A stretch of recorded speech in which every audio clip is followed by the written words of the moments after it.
శ్రీ గురుభ్యో నమః. అందరికీ నమస్కారం. తెలుగు హోమియోపతి గురుకులానికి స్వాగతం.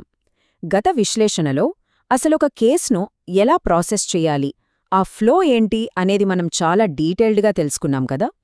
అక్కడ్నుంచి ఈరోజు ఇంకొక అడుగు ముందుకు వేయబోతున్నాం. హోమియోపతిలో అత్యంత కీలకమైన, చాలా ఇంట్రెస్టింగ్ అయిన టాపిక్ గురించి ఈరోజు మనం మాట్లాడుకుందాం. రోగి దగ్గర నుంచి మొత్తం సమాచారం తీసుకుని కేస్ రాయడం పూర్తయిన తర్వాత అసలు కథ అక్కడే మొదలవుతుంది. అదేంటంటే మన స్ట్రాటజీ లేదా వ్యూహం. మనం డీల్ చేస్తున్న ఆ వ్యాధి ఒక అక్యూట్ కండిషన్లో ఉందా లేదా క్రానిక్ కండిషన్లో ఉందా అనేదాన్ని బట్టి మన ట్రీట్మెంట్ వ్యూహం పూర్తిగా మారిపోవాలి. క్లినిక్లో ప్రతిరోజూ మనకు ఎదురయ్యే ఈ అతిపెద్ద సవాలు గురించి ఇప్పుడు డీటెయిల్డ్గా చూద్దాం. ఇక్కడ మనం వేసుకోవలసిన ఒక బేసిక్ క్వశ్చన్ ఏంటంటే, రోగాలన్నీ ఒకటేనా? వాటన్నింటినీ ఒకే పద్ధతిలో ట్రీట్ చేసేయొచ్చా? దీనికి ఆన్సర్ ఖచ్చితంగా లేదు. అక్యూట్ కేసులను, క్రానిక్ కేసులను ఒకే ట్రాస్లో పెట్టి తూచలేం, ఒకేలాగా మందులివ్వలేం. అలా చేస్తే రిజల్ట్స్ రాకపోగా మనం పూర్తిగా ఫెయిల్ అవుతాం. ఎందుకంటే ఆ రెండింటి వెనుక ఉండే సైన్స్ వేరు, మన అప్రోచ్ వేరు. ఈ అక్యూట్, క్రానిక్ వ్యాధుల గురించి మాట్లాడుకునేటప్పుడు మనం ముందుగా గుర్తు చేసుకోవాల్సింది మన మాస్టర్ హ్యానిమాన్ గారి ఆర్గనాన్ పుస్తకం. అందులో ముఖ్యంగా ఎఫోరిజం 72 నుంచి 78 వరకు మీరు గమనిస్తే అసలు నిజమైన అక్యూట్ వ్యాధి అంటే ఏంటి, నిజమైన క్రానిక్ వ్యాధి అంటే ఏంటి అని ఆయన చాలా సైంటిఫిక్గా స్పష్టంగా వివరించారు. ఈ రోజుకి ఏ హోమియోపతి డాక్టర్కైనా ఆ సూత్రాలే అతిపెద్ద మార్గదర్శకం. అయితే జబ్బుల రకాలు ఎలా ఉన్నా ఇంకో అద్భుతమైన పాయింట్ ఉందిక్కడ. అదే అఫోరిజం 153. వ్యాధి నిన్నగాక మొన్న వచ్చిన అక్యూట్ అయినా సరే, లేదా 10 ఏళ్ల నుంచి పీడిస్తున్న క్రానిక్ అయినా సరే, హోమియోపతి వైద్యులుగా మనం ఎప్పుడూ వెతకాల్సింది దేనికోసమంటే కేస్ మొత్తంలో ఆ స్ట్రైకింగ్, సింగ్యులర్ అండ్ అన్కామన్ లక్షణాల కోసమే. అంటే అందరిలో కాకుండా ఆ పేషెంట్లో మాత్రమే కనిపించే ఆ ప్రత్యేకమైన లక్షణాల కోసమే మన అన్వేషణంతా. సరే, ముందుగా ఈ అక్యూట్ వ్యాధులు అంటే ఏంటో చూద్దాం. ఇవి ఎలా వస్తాయంటే చాలా ర్యాపిడ్గా, అంటే విపరీతమైన వేగంగా, అంతే వయోలెంట్గా మన ప్రాణశక్తి మీద దాడి చేస్తాయి. కానీ ఇవి ఉండే టైం చాలా షార్ట్. ఇవి ఒక గ్రాఫ్లాగా వేగంగా పైకి వెళ్ళి పీక్ స్టేజ్కి చేరుకుంటాయి. ఆ తర్వాతేమవుతుంది? సరైన మందు పడితే మనిషి త్వరగా కోలుకుంటాడు, లేదా కొన్నిసార్లు ప్రాణాలకే ప్రమాదం రావచ్చు. ఇదే అక్యూట్ కేసులు తీరు. ఇక క్రానిక్ వ్యాధుల విషయానికి వస్తే సీన్ పూర్తిగా రివర్స్. ఇవి చాలా సైలెంట్గా, లోపల ఎక్కడో డీప్గా మొదలై చాలా స్లోగా పెరుగుతూ ఏళ్ల తరబడి ప్రోగ్రెసివ్గా శరీరమంతా పాకుతూ ఉంటాయి. దీనికి అసలు కారణం మనిషి లోపల దాగియున్న ఆ సోరా, సైకోసిస్ లేదా సిఫిలిస్ అనే ఆ లోతైన మయాజమ్స్. ఇవి సైలెంట్గా లోపల కూర్చుని మెల్లమెల్లగా మనిషి ఆయుష్ను, ఆరోగ్యాన్ని తినేస్తుంటాయి. ఈ రెండింటికీ మధ్య ఉన్న తేడాన్ని ఒకసారి పక్కపక్కన పెట్టి చూద్దాం. అక్యూట్ వ్యాధులేమో చాలా తక్కువ టైముంటాయి, తీవ్రత విపరీతంగా ఉంటుంది.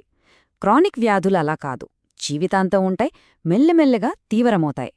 అక్యూట్కు వాతావరణం లాంటి చిన్న చిన్న కారణాలు సరిపోతాయి, కాని క్రానిక్కు వెనకాల లోతైన మయాజమాటిక్ రూట్స్ ఉంటాయి.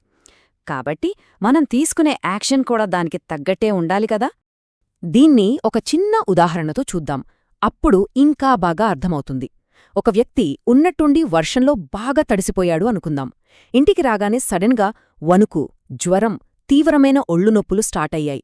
ఇక్కడ లోపల ఏదో పెద్ద కారణముందని వెతకాల్సిన పనిలేదు, ఆ చలికి ఎక్స్పోజ్ అవ్వడమే కారణం. ఇలాంటి కేసుల్లో ప్రాణశక్తి చాలా ఫాస్ట్గా రియాక్ట్ అవుతుంది. కాబట్టి రస్టాక్స్ లాంటి ఫాస్ట్గా పనిచేసే అక్యూట్ మందు మనకు వెంటనే అవసరం. అదే ఒక క్రానిక్ కేస్ ఉదాహరణ తీసుకుందాం. ఒక పేషెంట్కు ఎప్పటినుంచో ఎగ్జిమా లాంటి మొండి చర్మవ్యాధి ఉందనుకోండి. దానికి మార్కెట్లో దొరికే రకరకాల ఆయింట్మెంట్లు రాసేసి లోపలికి అణగదొక్కేశారు, అంటే సప్రెస్ చేసేశారు. ఇప్పుడు ఆ కేసు ఎంత లోతైన సమస్యగా మారిపోయి ఉంటుందో ఊహించండి. దీనికి హడావిడిగా మందులిస్తే పనులు జరగవు. దీనికోసం చాలా డీప్గా అనాలిసిస్ చేసి ఆ మయాజంను కట్ చేసే డీప్ యాక్టింగ్ మందును వాడాలి. అయితే మనకు క్లినిక్లో ఎదురయ్యే అతిపెద్ద పజిల్ ఇంకొకటుంది. చాలామందిలో క్రానిక్ ప్రాబ్లం ఒకటి సైలెంట్గా నడుస్తూనే ఉంటుంది. కానీ సడన్గా ఏదైనా ఎక్స్పోజర్ వల్లనో, స్ట్రెస్ వల్లనో ఆ క్రానిక్ పునాది పైనే ఒక అక్యూట్ లేయర్, అంటే ఒక అక్యూట్ సమస్య సడన్గా పైకి తన్నుకొస్తుంది.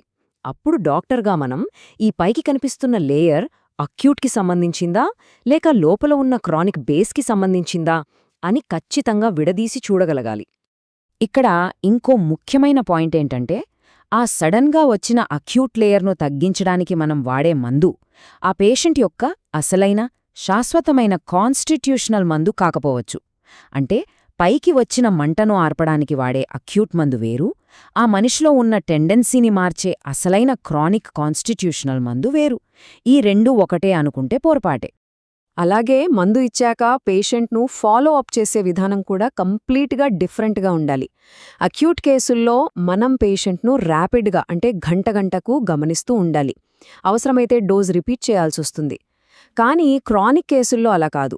ఒక డోస్ ఇచ్చాక చాలా గ్రాడ్యువల్గా ఎంతో ఓపికతో నెలల తరబడి వెయిట్ చేస్తూ ఆ మందు పనితీరును అబ్జర్వ్ చేయాలి.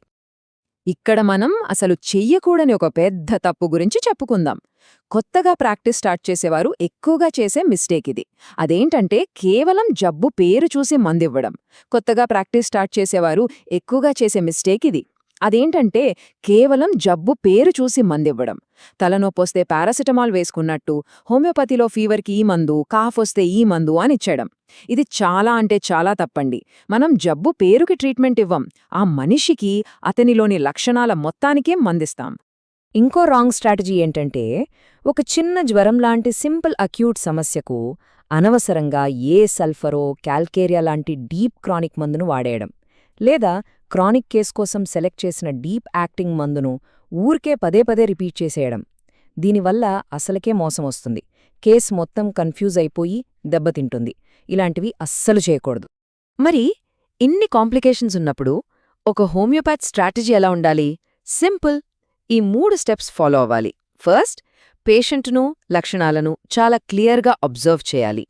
సెకండ్, అది అక్యూట్లో ఉందా, క్రానిక్లో ఉందా, లేక లేయర్స్ ఉన్నాయా అని అనలైజ్ చేయాలి. థర్డ్, ఇప్పుడు మనం జస్ట్ వెయిట్ చేయాలా, అక్యూట్ సపోర్ట్ ఇవ్వాలా, లేక కాన్స్టిట్యూషనల్ మందు ఇవ్వాలా అని ఒక ఖచ్చితమైన నిర్ణయం అంటే డిసైడ్ అవ్వాలి. సో ఈరోజు విశ్లేషణలో మనం ముఖ్యంగా అర్థం చేసుకోవాల్సిందేంటంటే, జబ్బు ఎక్యూటా లేక క్రానికా అన్నది పసిగట్టి దానికి తగ్గట్టుగా మన వ్యూహాన్ని మార్చుకోగలిగితేనే మనం ఆశించే కరెక్ట్ క్యూర్ సాధ్యమవుతుంది. అంటే సరైన స్ట్రాటజీ ఉంటేనే సరైన నివారణ జరుగుతుంది. పైకి కనిపించే ఆకులనే కాదు, లోతల ఉన్న వేర్లను కూడా అర్థం చేసుకోవడమే ఒక మంచి వైద్యుడి లక్షణం. చూసారుగా, ఈ అక్యూట్ అండ్ క్రానిక్ స్ట్రాటజీల వెనుక ఉన్న అసలు సైన్స్ ఏంటో మనమిప్పుడు తెలుసుకున్నాం. ఇక తదుపరి విశ్లేషణలో లక్షణాలన్నింటినీ ఒక దగ్గర చేర్చి సరైన మందును ఫిల్టర్ చేయడానికి మనం వాడే ఒక అద్భుతమైన టూల్, అదే రెపర్టరీ గురించి పరిచయం చేసుకోబోతున్నాం.